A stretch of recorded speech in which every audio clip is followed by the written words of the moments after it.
Bismillahirrahmanirrahim. Alhamdulillahirabbil ardi wa rabbis sama. Khalaqa Adama wa 'allamahul asma.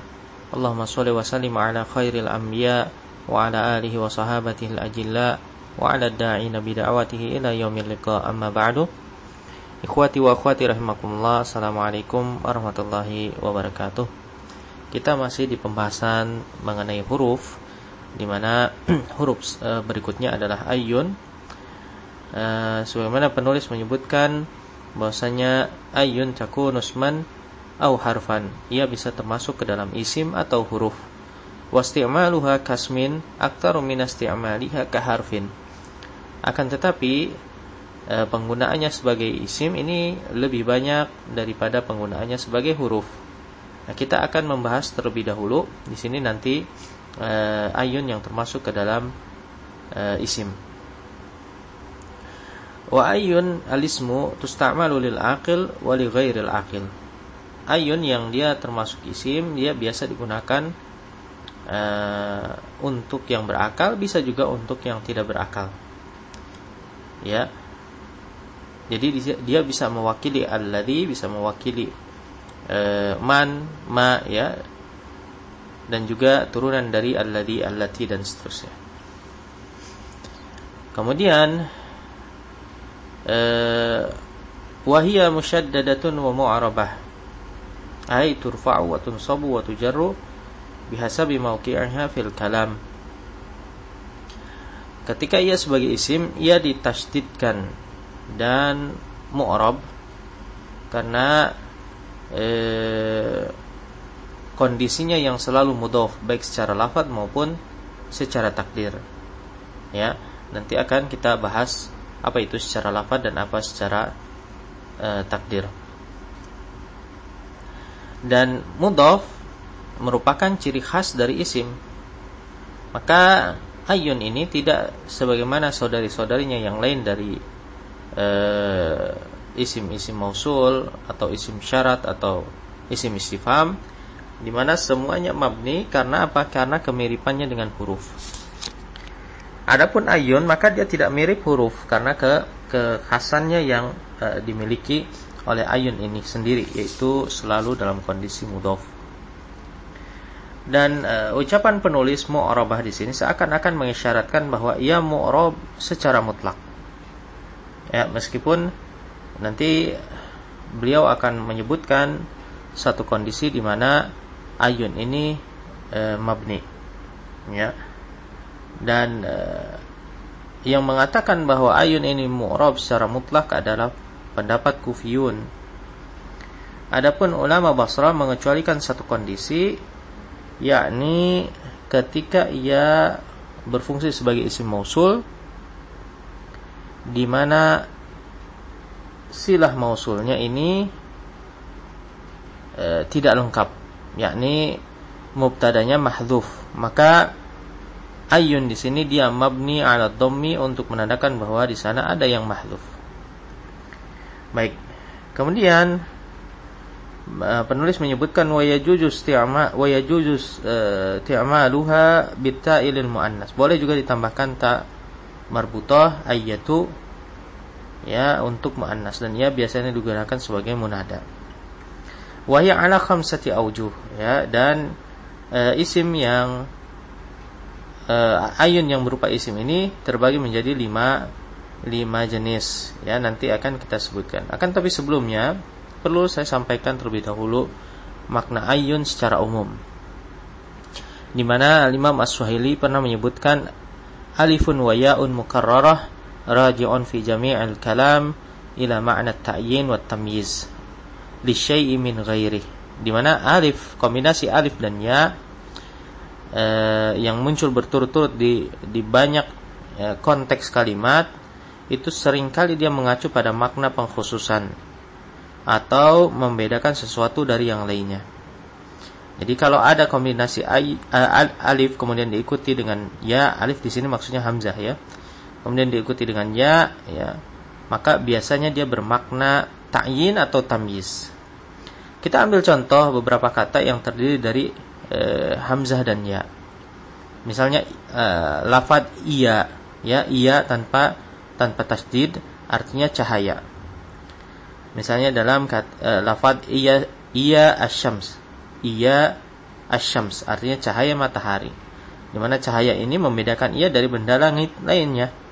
Ya, makanya dia disebut dengan iya. Kemudian ayah. Ya, ayah ada hamzah kemudian diikuti dengan ya, artinya tanda. Ya, seperti ayatullah artinya tanda-tanda kekuasaan Allah yang membedakan dari selainnya.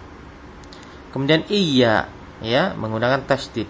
Misalnya pada dhamir iyyaka. Menurut Al-Khalil, iya di sini adalah isim zahir. Iya isim zahir. Kemudian mudhaf kepada dhamir kaf.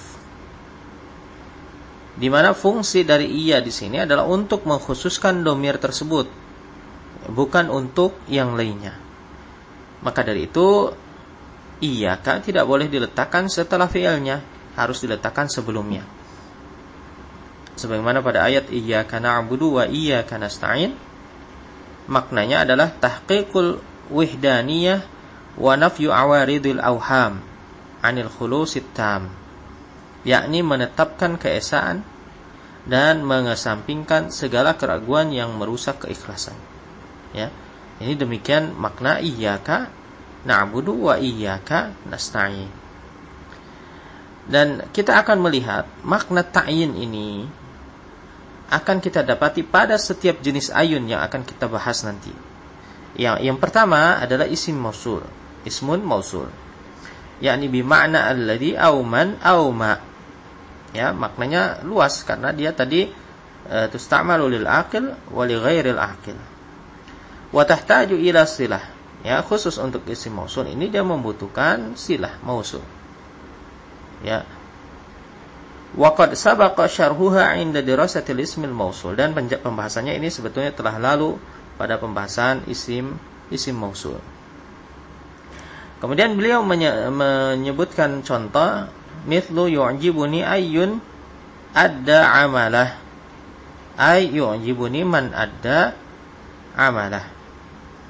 Ya, orang yang menunaikan pekerjaannya membuatku takjub. Tadi disampaikan bahwa ayun selalu dalam kondisi mudhaf secara lafaz maupun secara takdir. Nah, pada jenis ini yaitu ayun mausulah, seringkali ayun di sini mudhafnya secara takdir, yakni dihilangkan lafaz mudhaf ilaihnya. Karena apa? Karena isim mausul membutuhkan silah mausul, sehingga lafaznya ini menjadi panjang.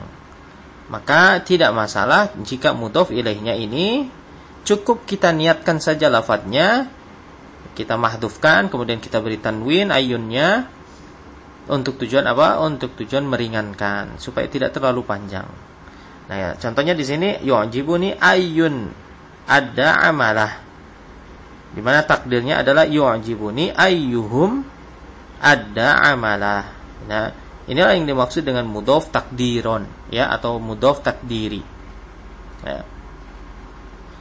Yang mana maknanya adalah mengkhususkan dari sekian banyak orang, maka hanya yang menunaikan pekerjaannya saja yang membuatku takjub. Nah, jadi dia ada makna ta'yin di dalam ayun al-mausulah. Kemudian yang kedua, ismu syartin jazim. Dia termasuk isim syarat dan sama wa qad sabaqa syarhuha 'inda dirasati jazmil fi'lil mudhari. Ini juga pernah dibahas pada pembahasan jazmnya fi'il mudhari. Dan untuk jenis ini ayunnya boleh ditambahkan ma az-zaidah. Ya, boleh kita ucapkan ayyuma, ya, dan ia tetap beramal. Ia tetap beramal, yakni menjazmkan dua fi'il mudhari. Ya, misalnya ayyumri'in yukrimni ukrimhu. Siapa saja yang memuliakanku, maka aku akan memuliakannya. Ya, boleh ditambahkan ma, misalnya ayyuma imri'in yukrimni ukrimhu. Ya, ini ma-nya ma zaidah, atau ma-nya ini menggantikan mudhaf ilaihnya, boleh menjadi ayyuma yukrimni ukrimhu. Ma ini mencukupkan ayun dari mudhof ilaihnya. Kemudian yang ketiga, ismu istifham. Ya, wa sayati syarhuha 'inda dirasati uslubil istifham dhimnal asalibin nahwiyah. Ya, kalau ini pembahasannya nanti akan datang pada uslub istifham yang masuk ke dalam pembahasan asalib an-nahwiyah.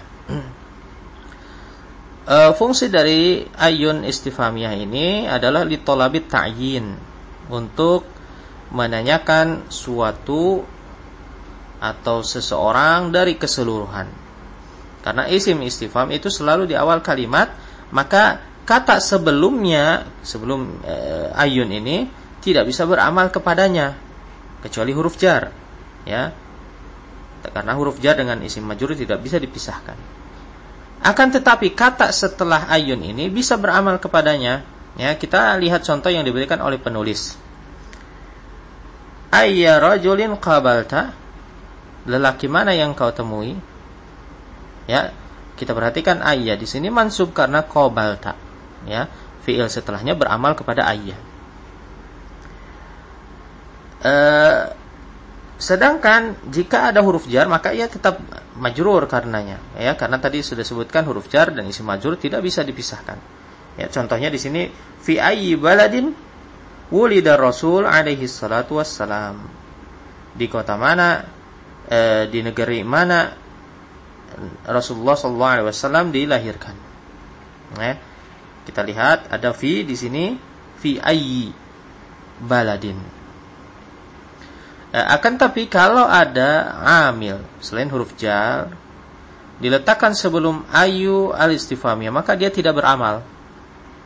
Ya, sebagaimana dalam Al-Qur'an contohnya lina'lama ayyul hizbaini ahsa lima labithu amada. Lina'lama ayyul hizbaini, ya, agar kami mengetahui kelompok mana yang lebih tepat hitungannya. Ayu di sini tidak mansub, meskipun ia maf'ul bi dari na'lama. Kenapa? Karena ayu al-istifhamiyah harus selalu di awal kalimat. Ditakdirkan dia sebagai sadrul kalam, di awal kalimat. Tidak bisa dipengaruhi i'rabnya oleh kata sebelumnya. Ya, ia hanya bisa diubah oleh kata setelahnya. Maka ayun di sana adalah mubtada dan ahsa khabarnya. Kemudian jumlah tersebut fi mahalli nasab maf'ulun bihi dari na'lama. Kemudian yang keempat, isim mubham munada. Ismun mubhamun munada mabniun 'ala dhammi. Ya, maka di sini ia mabni karena ia adalah munada nakira maksudah.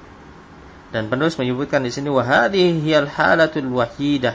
Inilah kondisi satu-satunya allati takunu fiha ayun mabniyah, di mana ayun ini mabni.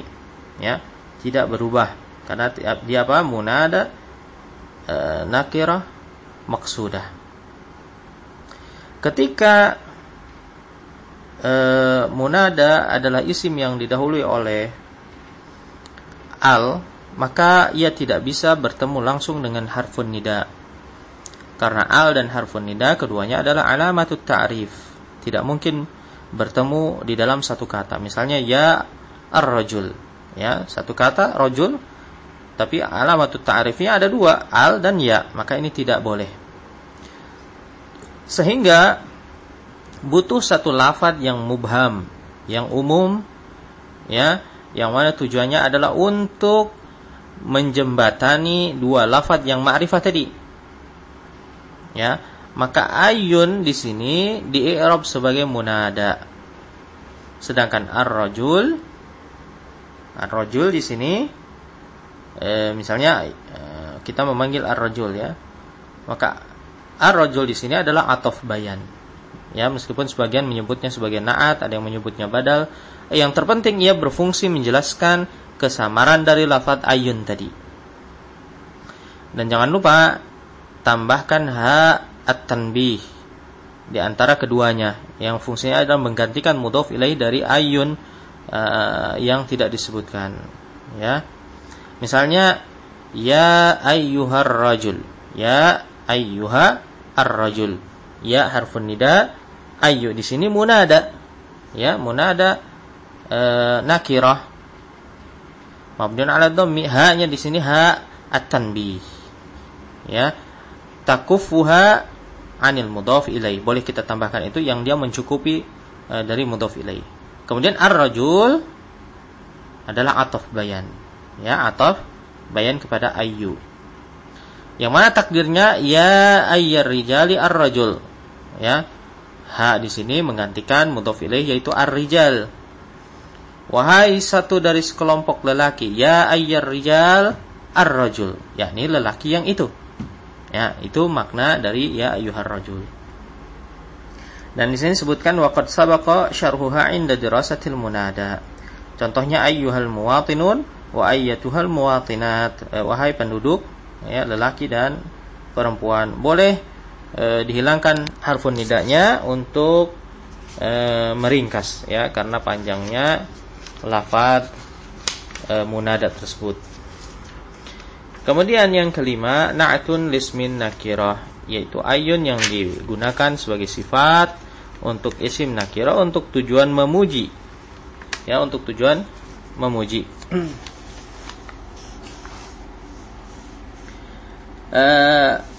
Untuk ayun ini terkadang juga ditambahkan ma az-zaidah. Sebagaimana disebutkan oleh penulis di sini. Contohnya marartu bi rajulin ayyi rajulin au ayyuma rajulin, ya, wa ma zaidah, ya, ditambahkan ma zaidah. Aku bertemu dengan seorang lelaki sejati. Ya. Atau boleh contoh lain, misalnya ja'ani alimun ayyu alimin, seorang yang sangat alim mendatangiku. Sebetulnya asalnya ayun di sini adalah ayun istifhamiyah untuk bertanya.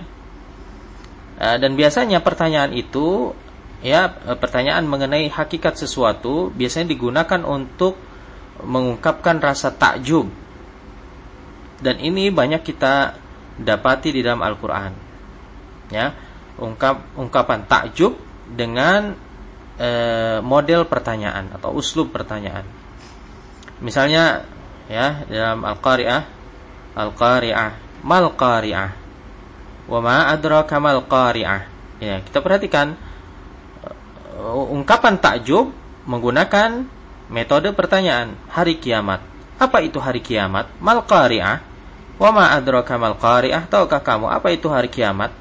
Nah, ini adalah pertanyaan yang dia tidak membutuhkan jawaban, melainkan apa? Ungkapan rasa takjub, yakni betapa besarnya hari kiamat, sehingga kalaupun digambarkan kondisinya, maka tidak akan sampai hakikatnya di benakmu. Ya, kira-kira demikian makna ayat-ayat yang semisal dengan ini.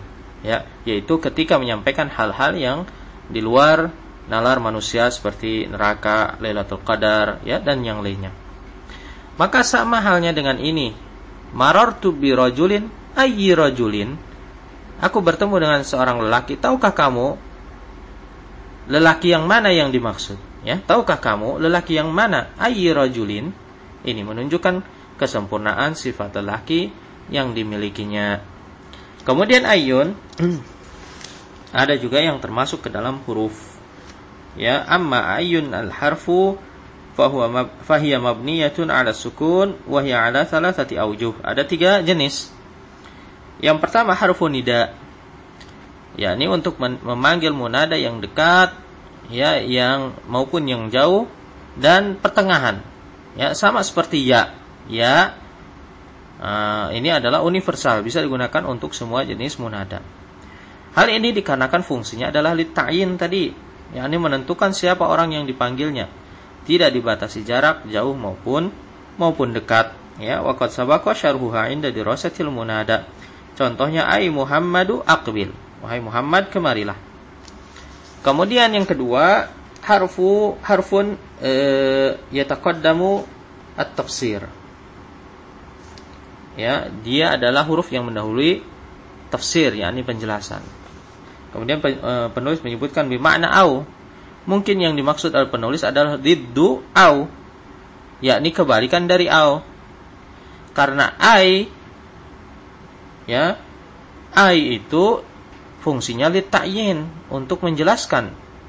Sedangkan au kebalikannya, yakni lil ibham, untuk menyamarkan. Sebagaimana dalam Al-Qur'an, wa inna au iyyakum la'ala hudan au fi dhalalim mubin.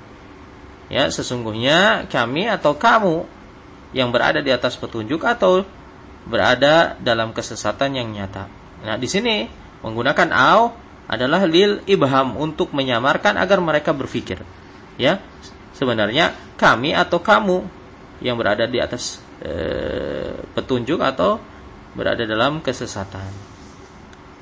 Baik, penulis menyebutkan contoh, yuqsadu bil ajri kullu ma yataqadahu al-'amilu liqa'a amalih, ay al-murattabu wal alawat wal badalat wal mukafaat. Yang dimaksud dengan upah itu adalah setiap yang diterima karyawan atau pegawai sebagai ganti dari pekerjaannya. Ai, ya, yang dimaksud dengan upah di sini adalah murattab, gaji pokok, alawat, ya, tunjangan akhir tahun atau tunjangan, ya, yakni bonus di luar gaji pokok yang diberikan dalam rentang waktu tertentu, ya, untuk seluruh karyawan secara rata. Ya, ini bedanya alawat dengan mukafaat. Kalau mukafaat itu bonus atas prestasi, jadi tidak semua orang dapat. Karena dia mencapai target tertentu, dia dapat bonus tambahan. Sedangkan badalat adalah pengganti dari kelebihan jam, yaitu tips lembur, ya, tips lemburan. Kemudian yang terakhir yaitu i. Dia adalah harful jawab, ya, bi kasril hamzah. Harfun yataqaddamul qasam, yang mendahului sumpah. Sebetulnya i ini maknanya sama atau mirip dengan na'am, karena dia adalah harful jawab. Hanya saja i selalu diikuti oleh sumpah, maka ia lebih kuat dari na'am. Ya, seperti misalnya dalam Al-Qur'an, qul i wa rabbi innahu lahaq.